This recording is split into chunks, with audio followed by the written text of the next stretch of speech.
Tanong ni Idol Ellen Lydia, Idol, pag ako nag-post ng your story, ng picture post lang, tapos lalagyan ko ng inspiring caption, bawal ba yon? Kasi ngayon, yun ang nagno-notify sa akin sa your story. Minsan nalilito na ako. Kasi pag gumawa ko ng reels, automatic na yun, nasa aking story. Sa ngayon naman, Idol, sa pagpo-post sa stories ng pictures at nilalagyan lang natin ng caption, kahit po ako, ginagawa ko yan hanggang ngayon. Dahil ang stories naman po ay 24 hours lang ay mawawala na siya.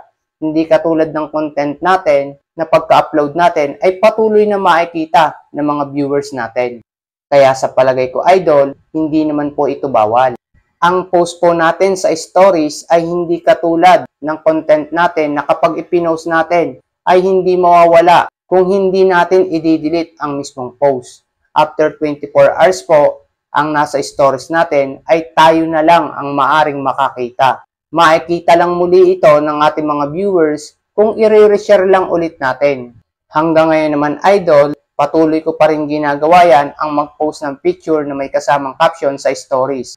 Ang good news naman, Idol, hanggang ngayon, hindi naman ako nakakaranas ng kahit anumang violation. Dito naman tayo, Idol, sa isa mong naitanong na kapag gumawa ka ng reels, ay automatic na nagpo-post sa stories.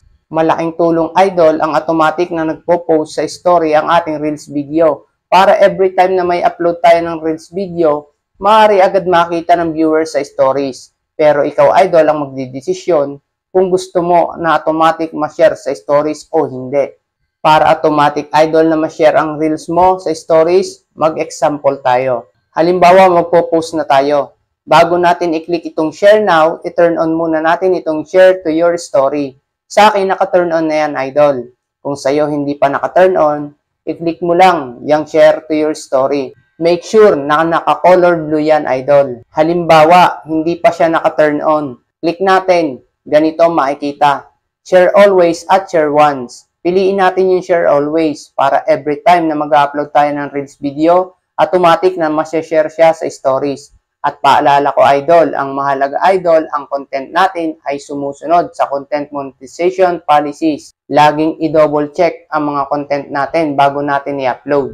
May ginawa akong video, Idol, para ikaw mismo makapag-review ng content mo bago mo i-upload. Siguraduhin mo lang din, Idol, na bago ka mag-share sa stories, ang content na i-share mo ay sumusunod sa community standards at content monetization policies para safe sa anumang violation.